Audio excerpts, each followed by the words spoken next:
If you don't shut up, Dad's gonna come down with his belt, he's gonna tear the meat right off your bones, and you're gonna wish I was hitting you again. You hit me in the eyeball, and it fell out. Well, if I did, I'm sorry. It's gotta get here in this bed. You always hit me in the face. Look, if you don't take my apology, I'll bust you another one. Sure, hit the little guy. It's the only other guy in the bed.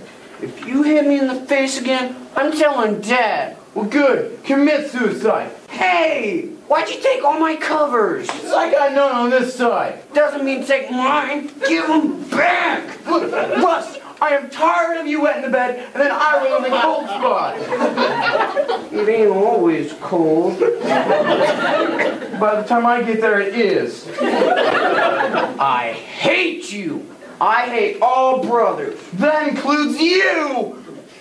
No, Dad, Russ was just crying because he fell in bed. That's right, and he fell right on his eye. Ain't that right, Russ? Yeah, Dad, I think that's what happened. You see, I was in bed. Having a bad dream. And I was having a bad dream. And I rolled out of bed, and Russell tried to catch me, but his fist hit me right in the eye because it was on my side of the bed. That is the stupidest story I've ever heard in my entire life. Sounds stupid. You gotta believe me, Dad. He was saying they were his covers, and that I wasn't born here, and that you aren't my father. No, Dad. No. He's lying, Dad. Please, I promise. We're ready to go to bed now. Good night, Dad. You are the most stupidest brother of all human families. I gotta go to the bathroom. And don't be touching my side of the bed while I'm gone. I hate my stupid brother. Wish I had a stupid sister or something.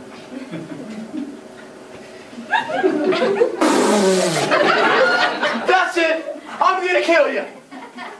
No, Dad, some man, he came through the window and he poured a bucket of water on me. That's right, ain't it right? Yeah, Dad, you gotta believe Bill. He wouldn't lie to you. No, I ain't lying, Dad. Okay, Dad.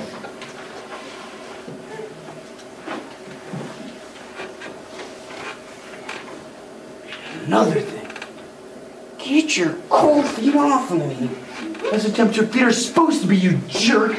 Not human feet. Get them off. Look, Chris, you're going to get us all in trouble again because Dad's going to come right through that door and he's probably standing right outside of it and we're all going to get in trouble. You want to know what I can do? Well, I don't care unless it's you leaving this bed and going to sleep on the roof. I can jump on the bed and I can almost hit my head on the ceiling. Look, Chris, your head ain't working right now. You want to bust it even more? You want to see me do it? Sure. I've never seen it in the side of a head before. I bet if you started jumping, we could hit the ceiling. Because if you started jumping, that'd be a lot of bodies moving. Come on.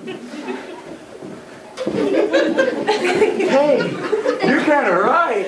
Oh, look what you did now. You broke the bed. I broke the bed? You're the one that started jumping? Yeah, but it's broke on your side. And you're going to help me fix it. Well, so your face is going to be broken down on your side. No, Dad. So man, it was the same man. He came right back to the window and he started jumping on the bed and he broke it. Yeah, Dad, that's what happened. Honest. Yeah. No, Dad, I don't think I'd like to spend the night in a hospital bed. I promise, ready to go to sleep now. Good night, Dad. Now you said we did. Now we can't sleep on the bed now. We have to sleep on the floor now. It's all your fault, Russ. Just leave me alone. And another thing. Don't be touching my side of the floor either.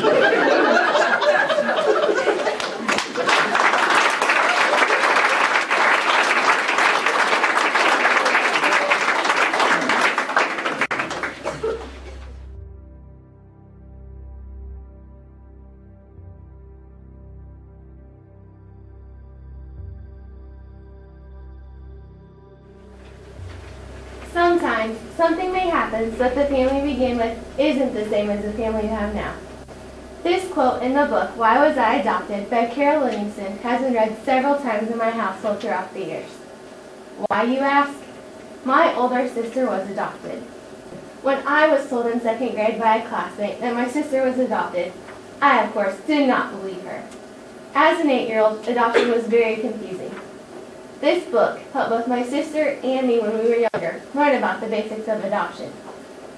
For many people today, adoption is a way to create a family. This was not always the case.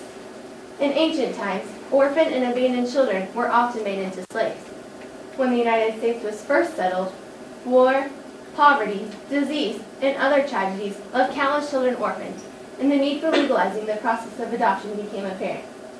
In 1851, Massachusetts passed the first adoption statute. In 1853, when the number of adoptions exploded, Charles Loring Brace, a Protestant minister who founded the Children's Aid Society of New York, conceived the idea of an orphan train. Between 1859 and 1929, some 200,000 orphans were transported from coastal cities to rural areas, thus beginning America's foster care system. Adoption's changed a lot since these early beginnings. According to Encyclopedia Britannica Online School Edition, in 2001, there were approximately 127,000 adoptions in the United States. Adoption is not one of the easiest things to do or go through. There are many aspects of adoption, including the reasons for adoption and the kinds of adoption. There are many reasons why adoption may occur. One reason may be because of the death of a child's birth parents, and the children are put up for adoption rather than being taken in by a relative or family friend. This occurred in 1918 when an influenza epidemic left countless children orphaned. Another common reason is that the child is abandoned and the birth parents are never found. Birth parents may choose to put their children up for adoption because they are not capable of raising a child or are not yet ready for the responsibility of having a child. There's a wide range of reasons why people may adopt as well. One reason is because of the death of the children. One reason is because the child is abandoned and the birth parents are never found. Some people adopt to avoid overpopulation. In the days of the ancient Roman Empire, wealthy families who were sonless would adopt older boys or men in order to provide them male heirs. Marcus Aurelius was one such famous Roman emperor. This type of adoption declined, however, when bloodlines became necessary and required for inheritance. Some people adopt to avoid passing on inheritable diseases, such as Tay-Sachs disease.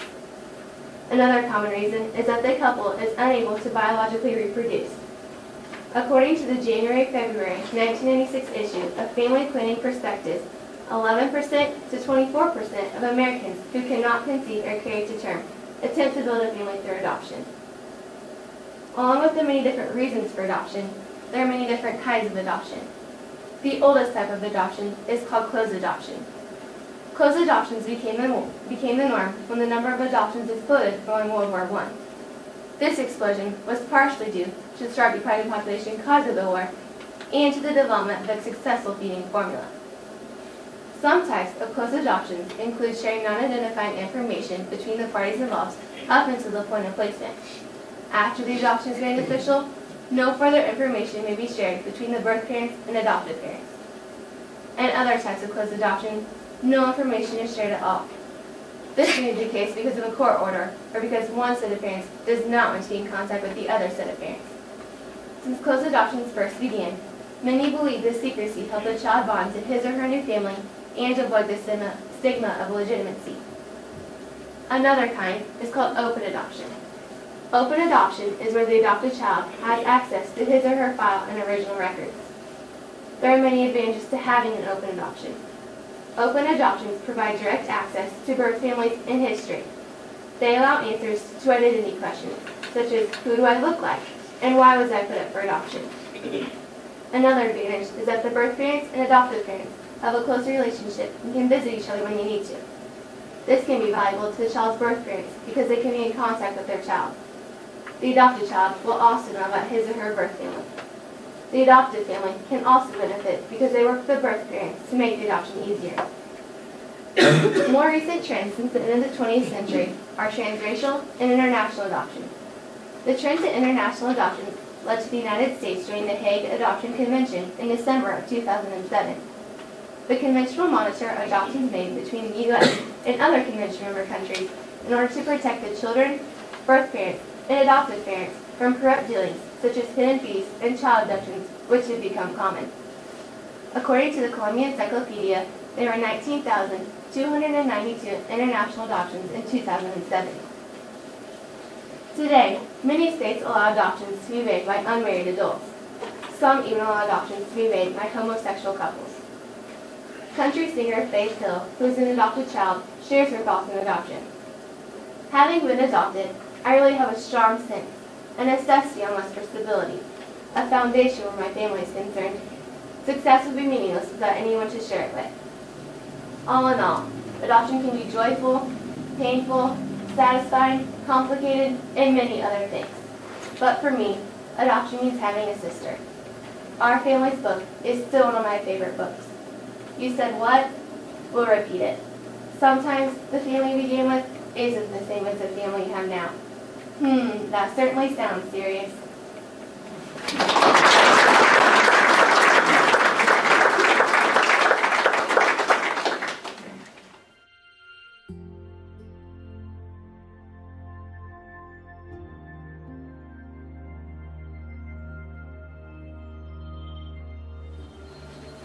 Can a loving son and his music save a sick mother? Leslie is a musical genius who has powers beyond our understanding. Apple Blossoms by Catherine Temple. Springtime blossomed its way through the whole countryside.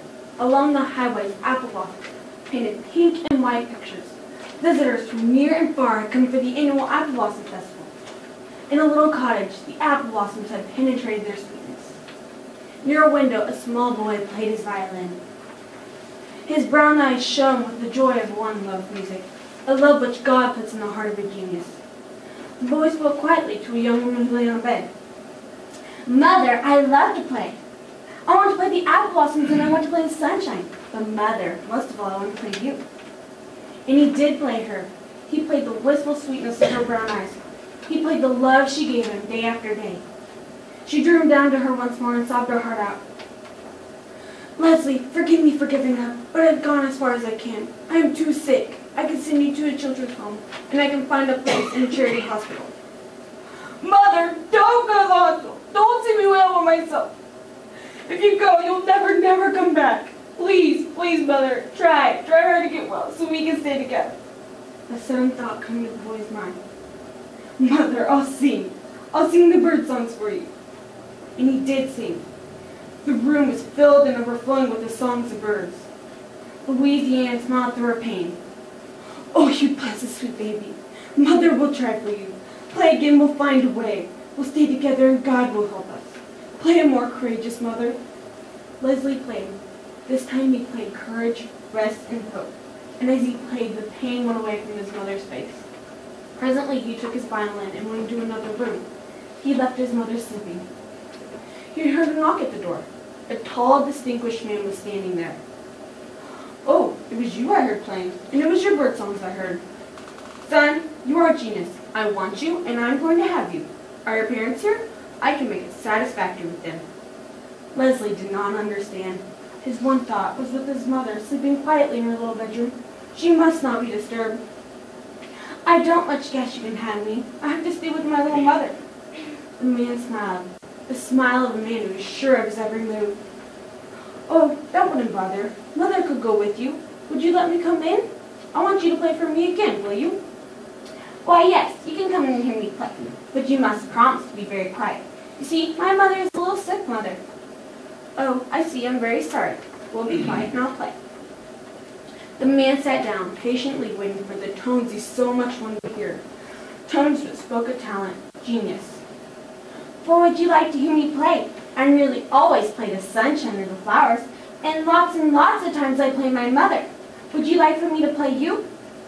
"Oh, I hardly think I'd like to be played. I am not a very nice man." "Oh, but you don't seem bad. You seem nice. Now I'll play your eyes the way you looked when you came in. I thought you were nice and really beautiful." The boy played. The man was entranced. "Am I really like that? I'm glad somebody has found something nice and beautiful in me. I don't mean to be bad. You see, I make violins in New York, and sometimes violins are extremely difficult to make. They think I'm cross and unreasonable, but that is because I'm anxious to make good violins.